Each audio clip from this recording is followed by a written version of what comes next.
Welcome dear student, this is your chemistry class and today we will start the molecularity of a chemical reaction. तो इससे पहले जो है हम order of reaction पढ़ चुके हैं. Order of reaction, order of reaction के अंदर ये था कि जो number of sum of the concentration power of the reactants थी, एक्चुअल पावर्स, उनका जो सम था that is called the order of a reaction. Means this may be in the whole value and this may be in the fraction value. एक example है हमारे NCERT में, CHCl3 plus Cl2 it change into CCl4 plus HCl. देखिए यहाँ पे देखने से तो लग रहा है कि 1 and 1 2, इसका जो ऑर्डर ऑफ रिएक्शन है दैट शुड बी 2, लेकिन इसका ऑर्डर ऑफ रिएक्शन 1.5 है. मीन्स 1 इसके लिए है और हाफ इसके लिए है. तो यहाँ पे जो एक्सपेरिमेंटली ऑब्जर्व किया है, तो rate of reaction is equal to K, this is CHCl3 1 and Cl2 half, this is. तो इसकी जो ऑर्डर ऑफ रिएक्शन है प्यारे बच्चों वो कितनी है 1.5, not an whole number, not an 1, not an 2. तो दिस टाइप ऑफ एग्जांपल देखिए किसी भी रिएक्शन के लिए ऐसे नहीं पूछे. जो 2-4 एग्जांपल आपके एनसीईआरटी में गिवन है वहां से ऐसा पूछ सकते हैं कि इसके अंदर जो ऑर्डर ऑफ रिएक्शन है वो क्या होगा. जैसे एग्जांपल दिया है, ये एनसीईआरटी का एग्जांपल है और इसमें जो ऑर्डर ऑफ रिएक्शन है वो 1.5 है. इसका मतलब जो है ये फ्रैक्शन वैल्यू भी हो सकती है. जैसे कल एक रिएक्शन करी थी NO2 plus NO plus O2 NO2. तो इस रिएक्शन में क्या किया था, जैसे ये 2 था ये 1 था, तो इसका ऑर्डर ऑफ रिएक्शन 3 आया था कि दोनों के चेंज करने से रेट ऑफ रिएक्शन वेरी करता है. तो आज हम टॉपिक लेंगे molecularity of a chemical reaction. देखिए इसका भी क्या मीनिंग है. नंबर ऑफ आयंस, मॉलिक्यूल या atoms that collide and result into product means वो आयंस या मॉलिक्यूल या कोई भी पार्टिकल जो आपस में स्ट्राइक करते हैं, कोलाइड करते हैं and after that they change into product. Means ऐसे भी हो सकता है कि पार्टिकल आपस में स्ट्राइक करें and they will not change into the product, but यहाँ पे क्या है they will change into product. वो आयंस या वो एटम्स जो साइमल्टेनियसली कोलाइड, यहाँ पे मैं एक वर्ड लिख देता हूँ साइमल्टेनियसली, मीन्स एक साथ, वो एक साथ कोलाइड करेंगे एक ही टाइम पर. 3 पार्टिकल बार बार 3 पार्टिकल कोलाइड कर रहे हैं और रिएक्शन हो रही है, बार बार 2 पार्टिकल कोलाइड कर रहे हैं और रिएक्शन हो रही है. तो this is the way, means number of ions और the number of particle that collide simultaneously and change into the product, और वो प्रोडक्ट में चेंज करते हैं. This is called molecularity of a reaction. जैसे पहले तो एक एग्जांपल यहाँ पे ले लेते हैं इसके अंदर मॉलिक्यूलरिटी का, कि अमोनियम नाइट्रेट है, अमोनियम नाइट्राइट. तो अमोनियम नाइट्राइट को हीट करते हैं तो it give the N2 plus में वाटर. इसको बैलेंस कर लेंगे, ऑक्सीजन जो है यहाँ पे 2 है, हाइड्रोजन 4 हो गए, तो इट इज बैलेंस. तो देखिए प्यारे बच्चों इस रिएक्शन को देख के क्या आप बता सकते हो कि इसका ऑर्डर ऑफ रिएक्शन क्या होगा. तो ऑर्डर ऑफ रिएक्शन जो है वो एक्सपेरिमेंटली बताया जाता है. ऑर्डर ऑफ रिएक्शन जो है एक्सपेरिमेंटली बताया जाता है, दैट में हैव द फ्रैक्शन वैल्यू. लेकिन जो मॉलिक्यूलरिटी है प्यारे बच्चों, मॉलिक्यूलरिटी जो है वो थ्योरेटिकल है, वो थ्योरेटिकल है. मीन्स हम किसी स्टिक्योमेट्री को देख के उसको बता सकते हैं कि इसकी मोलिकुलरिटी क्या होगी। जैसे आपको कोई रिएक्शन दी है, रियल में रिएक्शन है, वो रियल रिएक्शन होनी चाहिए। तो अगर वो रियल रिएक्शन आपको दी है तो आप उसमें मोलिकुलरिटी बता सकते हैं, लेकिन ऑर्डर ऑफ रिएक्शन नहीं बता सकते। तो जो रिएक्शन गिवन है, जैसे ये रिएक्शन गिवन है और ये एक्चुअल रिएक्शन है, ये कह देते हैं इसमें कि this is an actual reaction और बताइए इसकी मोलिकुलरिटी क्या होगी। तो प्यारे बच्चों, जो इसकी मोलिकुलरिटी होगी वो होगी 1, क्योंकि इसमें 1 मॉलिक्यूल पार्टिसिपेट कर रहा है। इसका ऑर्डर ऑफ रिएक्शन क्या है, वी डोंट नो, लेकिन इसकी मोलिकुलरिटी क्या है, दैट इज द 1। अब हम कोई दूसरा एग्जांपल लेते हैं। प्यारे बच्चों, ये एग्जांपल आपके एनसीईआरटी से ही है, इसलिए अगर ये आ जाए कि क्या ये सारे रिएक्शन याद करनी पड़ेंगी कि ये मोलिकुलरिटी कौन सी है इसके अंदर कौन सी है, तो इसका आंसर यही है कि नहीं याद करनी है। ये 2-4 एग्जांपल एनसीईआरटी वाले याद करने हैं, और लेकिन समझना है कॉन्सेप्ट को, अंडरस्टैंड करना है। On the basis of understanding they can give you another example of any chemical reaction. तो प्यारे बच्चों देखिए, एक रिएक्शन लिख रहा हूं HI और H2 प्लस I2, ये ऐसी रिएक्शन होगी, तो इसकी मोलिकुलरिटी क्या होगी। तो प्यारे बच्चों, इसकी मोलिकुलरिटी है 2, क्योंकि ये क्या 2 क्यों है, क्योंकि ये रियल रिएक्शन है और रियल में गिवन है बच्चों। जो रियल में गिवन है, रियल है, तो जो उसका कोफिशिएंट होता है वही उसकी मोलिकुलरिटी बन जाता है। तो प्यारे बच्चों, ये था हमारा यूनिमोलिकुलरिटी, बाईमोलिकुलरिटी। अब एक और एग्जांपल लेते हैं NO प्लस O2 का, जो पहले भी किया है। NO प्लस O2, ये बन गया बच्चों 2NO2। देखिए, NO नाइट्रोजन ऑक्साइड ऑक्सीजन के साथ कंबाइन होती है तो इसका ऑक्साइड बन जाता है, मींस ऑक्सीजन इसके अंदर ऐड हो जाती है। तो इसमें देखिए जो मोलिकुलरिटी है, जो कोफिशिएंट है इसका, ये क्या है 2, और यहाँ पे क्या है प्यारे बच्चों 1, तो इसकी मोलिकुलरिटी क्या होगी, इसकी मोलिकुलरिटी है 3।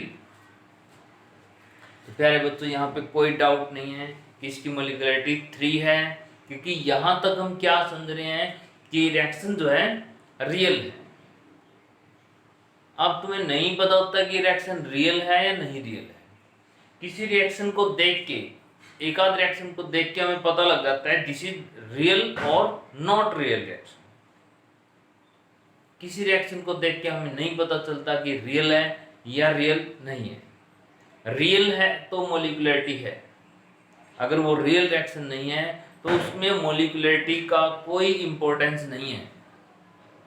Molecularity is for the real reactions, but it is always in whole number and according to the balanced chemical equation। तो यहाँ पे हमें सीखा unimolecular, bimolecular and ट्राईमोलिकुलर reactions.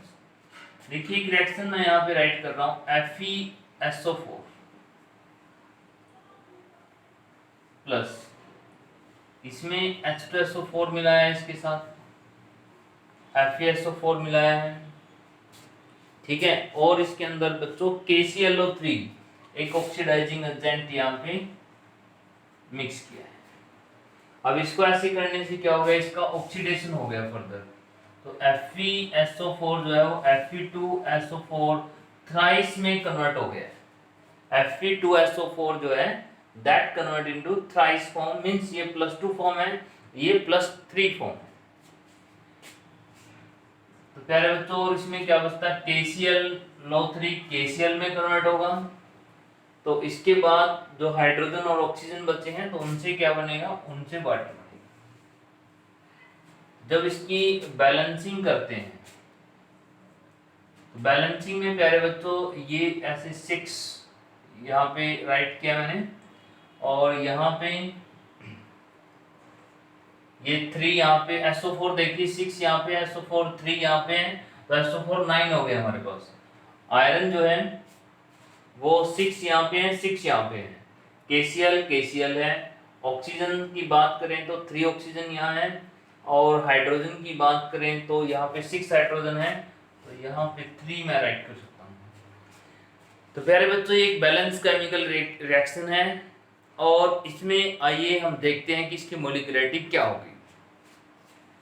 1, 6 and 3। तो 1, 6 एंड 3 क्या होगी? तो प्यारे बच्चों, अकॉर्डिंग टू रूल इसकी मोलिकुलरिटी होगी 10। तो कुछ रिएक्शनों में तो हम देख के ही बता सकते हैं कि इसकी जो मोलिकुलरिटी कह रहे हैं हम 10, कि 10 पार्टिकल कोलाइड कर रहे हैं और रिएक्शन हो रही है। This is impossible. हम ये कह सकते हैं कि ये रिएक्शन डायरेक्ट नहीं है। इट इज इम्पॉसिबल मोलिकुलरिटी 10 आना। एक ही टाइम पे 2 पार्टिकल लगातार टकरा सकते हैं, 3 कोलिजन कर सकते हैं, 4 भी कर सकते हैं रेयरली, लेकिन मोलिकुलरिटी 5, 6, 7, 8, 9, 10 कभी नहीं हो सकती। तो प्यारे बच्चों, जो मोलिकुलरिटी है वो 10 होने का मीनिंग है कि 10 पार्टिकल एक ही टाइम पे बार बार कोलिजन कर रहे हैं। तो this is not a possible. मान लो कि तुम्हें 2 बॉल को आपस में टच करना है, तो उन्हीं 2 बॉल को आप बार बार टच कर सकते हो।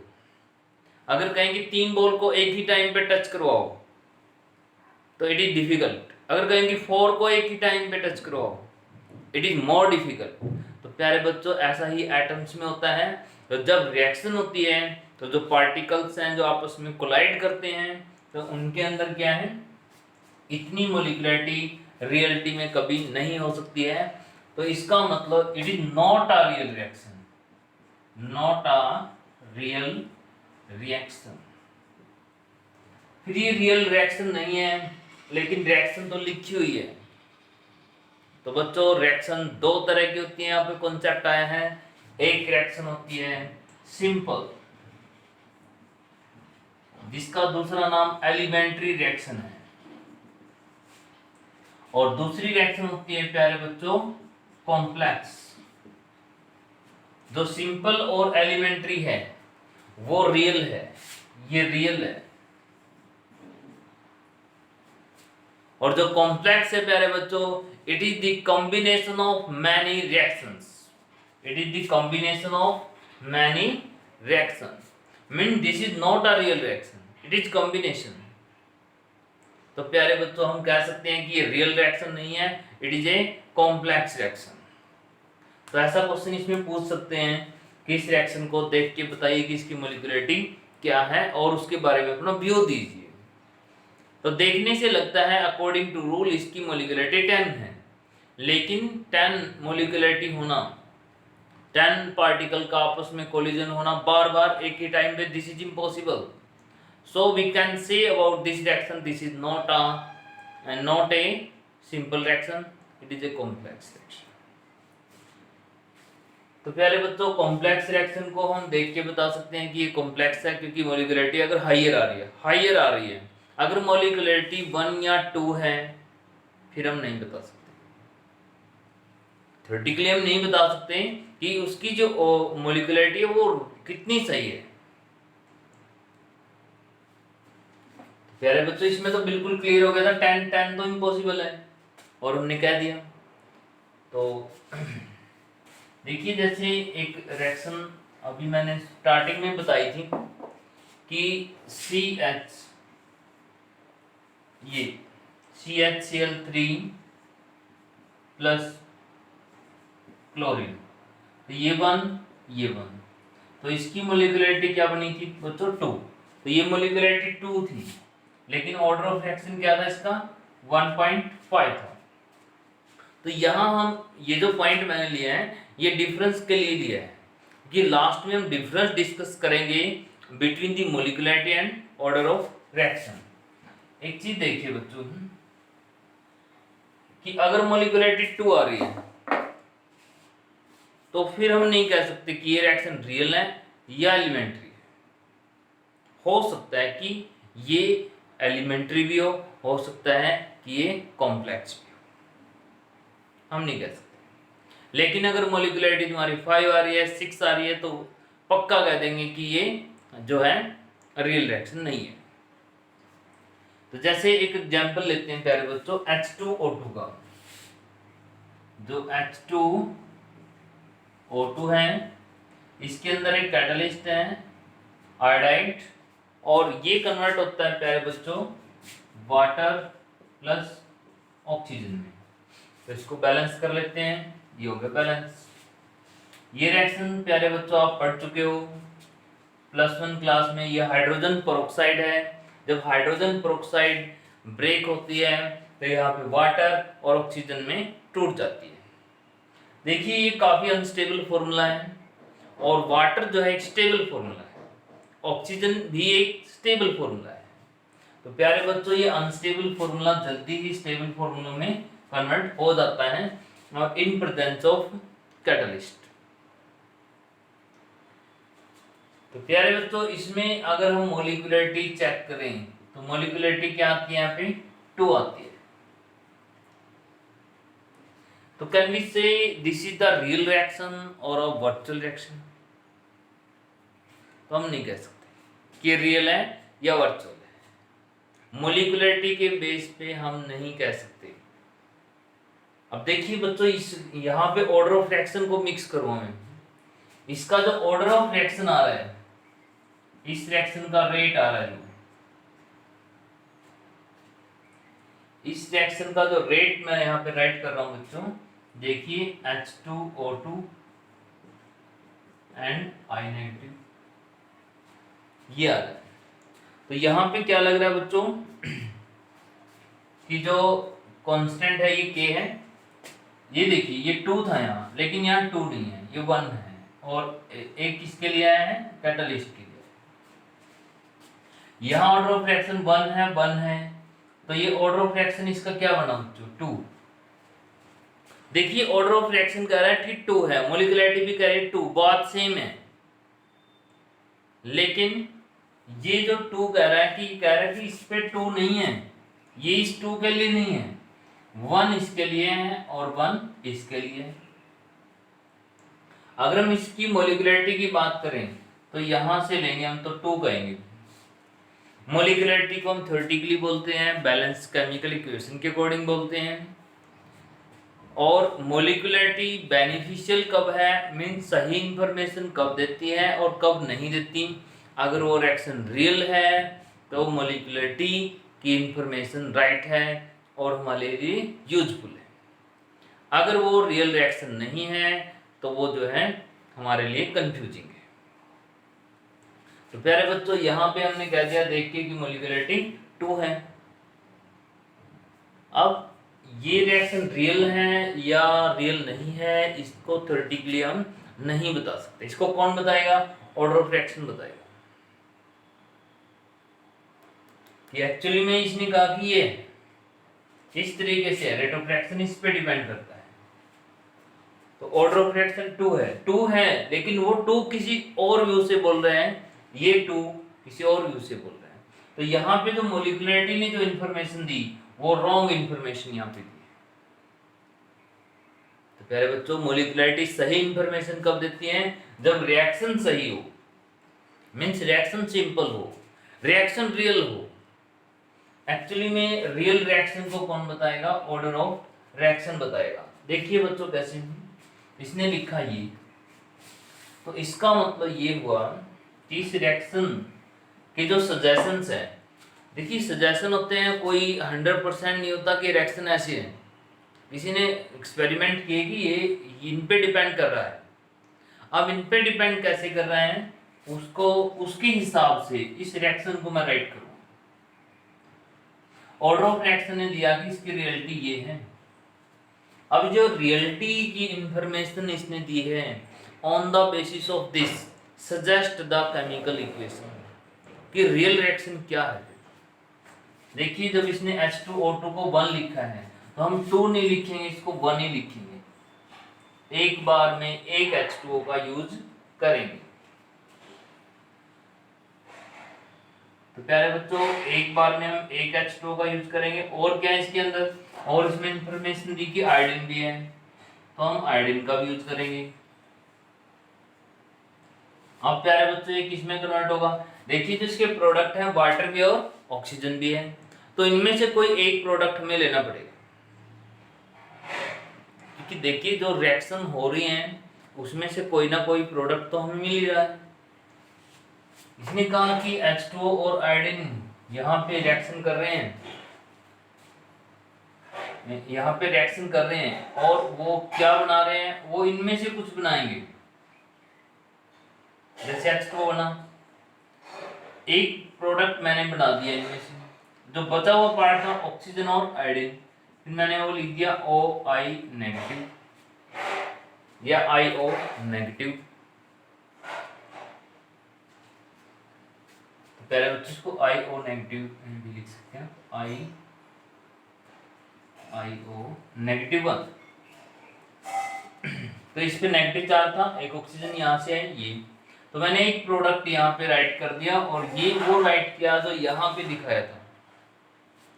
यहाँ पे H2O2 2 थे, लेकिन मैंने 1 शो किया अकॉर्डिंग टू दिस। अब क्या है कि एक और रिएक्शन तो दूसरा भी कर रहा है। तो प्यारे बच्चों अब देखिए, ये तो प्रोडक्ट हमारा रिक्वायर्ड है और इसमें हमें चाहिए, जो हमने यहाँ पे एक्स्ट्रा बनाया उसको यूज करिए अब यहाँ, क्योंकि वो एक्चुअल में इस रिएक्शन के अंदर नहीं है और ये डिसअपियर होना चाहिए। तो मैंने इसको राइट किया। अब हमारा जो दूसरा प्रोडक्ट रिमेनिंग था वो मैंने यहाँ पे राइट किया है, ऑक्सीजन प्लस में, और क्या बचा है, जैसे वाटर एक बन चुका है H2, तो एक और H2 यहाँ पे हमें मिलेगा। देखिए एक H2 ये, एक H2 ये, एक O2 ये बन गया, क्योंकि बनेगा ही H2, क्योंकि हाइड्रोजन भी और ऑक्सीजन भी है बच्चों। अब ऑक्सीजन क्यों बनेगी, ये एक प्रोडक्ट हमारा रहता था। तो यहाँ पे देखिए इसको ये मैंने राइट किया, क्या ये बैलेंस है। तो इसमें बच्चों क्या रहता है, ऑक्सीजन है 3, ऑक्सीजन 3 है, और जो आयोडीन है, हाइड्रोजन है, वो हाइड्रोजन 2 है, ऑक्सीजन यहाँ पे 3 है। तो बचा क्या बच्चों इसमें, यहाँ पे बचा आयोडीन नेगेटिव, एक I नेगेटिव यहाँ पे बच जाता है। देखिए बच्चों ऐसा क्वेश्चन पूछ सकते हैं, वो कह रहे हैं कि this is the reaction and this is not a real reaction, reality ये है। तो हमने क्या किया इसके अकॉर्डिंग, इसको और इसको जो है इन दोनों के आपस में रिएक्शन करवाई स्टार्टिंग में, और जो प्रोडक्ट थे उनमें से कोई एक प्रोडक्ट हमने ले लिया, जो दिख रहा था बनेगा हाइड्रोजन ऑक्सीजन है, वाटर बनेगा, वाटर ले लिया। तो बचा क्या, एक ऑक्सीजन और एक I नेगेटिव, ये मैंने यहाँ राइट किया। लेकिन ध्यान देना बच्चों कि ये जो है हमारे प्रोडक्ट में नहीं है। तो प्रोडक्ट में नहीं है तो फिर मुझे इसको आगे रिएक्शन में यूज करना पड़ेगा ताकि ये कैंसिल हो जाए। तो H2O2 2 टाइम्स है, लिखना इसी को है, इसको ध्यान में रखते हुए, इसके ध्यान में रखते हुए मैं ये रियल रिएक्शन बनाने की यहाँ पे ट्राई कर रहा हूँ कि रिएक्शन मैं अपनी तरफ से सजेस्ट कर रहा हूँ कि रिएक्शन ऐसे हुई होगी, मतलब कोई भी सजेस्ट कर सकता है कि रिएक्शन ऐसे हुई होगी। तो H2O2 एक तो यूज कर लिया था, एक और रहता था, ये मैंने खत्म करना था इसलिए यहाँ यूज किया। ये प्रोडक्ट मेरा रहता था, मैंने इसको राइट किया, और क्या एक वाटर भी रहता था, वाटर भी राइट किया। बचा क्या, I नेगेटिव। अब प्यारे बच्चों अगर इस इक्वेशन को हम ऐड कर देते हैं तो ऐड करने के बाद क्या मिलेगा, plus I negative plus IO negative, H2 2H2 plus O2 plus IO negative plus I negative. तो प्यारे बच्चों ये कैंसिल हो जाता है, बचता क्या है, जो ऊपर रिएक्शन है ये हमारे पास बच जाती है। तो ऐसे हम क्या कर सकते हैं, कोई भी रिएक्शन ऑर्डर दिया है उसके अकॉर्डिंग हम रिएक्शन को सजेस्ट कर सकते हैं। तो ये रियलिटी आई है। तो रियल में जो रेट ऑफ रिएक्शन यहाँ पे बना है बच्चों, तो यहाँ पे जो ये पहली रिएक्शन जो है इसमें इस पे और इस पे रेट ऑफ रिएक्शन डिपेंड करता है। रिएक्शन तो ये भी हुई है, प्यारे बच्चों ये जो स्टेप है ये स्लो स्टेप है, और स्लो स्टेप ही रेट डिटरमिनिंग स्टेप होता है। स्लो स्टेप पे रिएक्शन डिपेंड करती है। मान लो एक कोई काम चल रहा है, सीरीज है, एक स्टूडेंट कुछ काम कर रहा है, दूसरा कुछ कर रहा है, तीसरा कुछ कर रहा है, फोर्थ कुछ कर रहा है, वो आपस में लिंक है कि पहला जो काम करके देगा फिर अगले पे जाएगा। फिर पहले वाला बंदा स्लो है, फर्स्ट स्टूडेंट इज स्लो, तो जो पूरा काम है वो सारा स्लो हो जाएगा। थर्ड स्टूडेंट स्लो है, फिर भी सारा काम स्लो हो जाएगा। जब वो थर्ड फास्ट होगा, अगर 1 2 4 3 फास्ट है, थर्ड स्लो है, काम स्लो चलेगा। थर्ड को जितना फास्ट करेंगे काम उतना ही फास्ट होगा, क्योंकि फोर्थ को फास्ट करने का कोई फायदा नहीं है, वो ऑलरेडी फास्ट है। प्यारे बच्चों स्लो पे ही रिएक्शन या किसी काम की स्पीड डिपेंड करती है।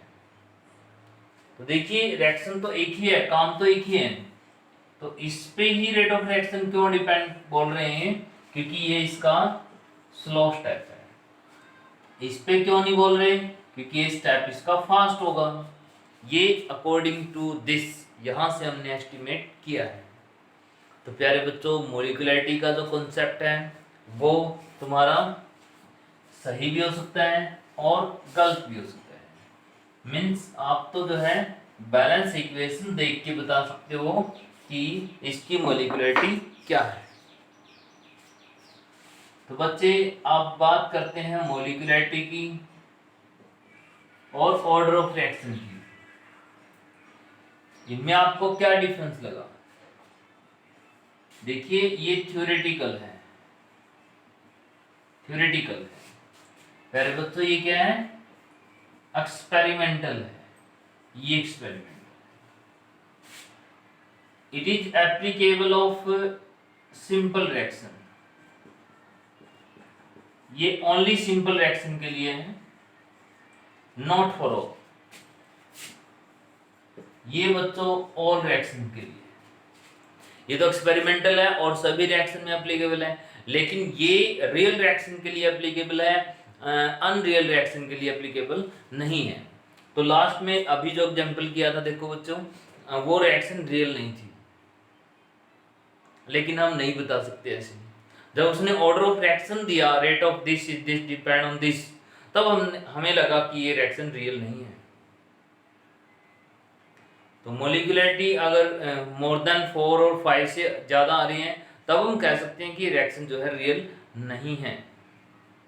अदरवाइज मॉलिक्यूलरिटी 2 3 आ रही है तो हम बता ही नहीं सकते कि ये रिएक्शन जो है रियल है या नहीं रियल है। ये कौन बताता है? ऑर्डर बताता है, क्योंकि ये बच्चों एक्सपेरिमेंटल होता है। इसका जो नंबर है ऑलवेज होल नंबर होता है बच्चों, और इसका नंबर जो है होल भी हो सकता है, फ्रैक्शन में भी हो सकता है और जीरो भी हो सकता है बच्चों। ये जीरो ऑर्डर भी हो सकती है, फ्रैक्शन में भी हो सकती है, और यहाँ पे होल नंबर भी हो सकता है। एक बच्चों इनकी डेफिनेशन राइट कर सकते हैं, डेफिनेशन, इसकी डेफिनेशन राइट करते हैं, इसकी डेफिनेशन राइट करते हैं। तो ये भी बड़ा इंपॉर्टेंट पार्ट यहाँ पे हमने किया है आज, ऑर्डर ऑफ रिएक्शन और मॉलिक्यूलरिटी में क्या डिफरेंस है, और मॉलिक्यूलरिटी है क्या, और वो कितनी सही है और कितनी गलत है, कहाँ तक एप्लीकेबल है और कहाँ तक एप्लीकेबल नहीं है। तो प्यारे बच्चों आज हम इतना ही पढ़ेंगे। Thank you.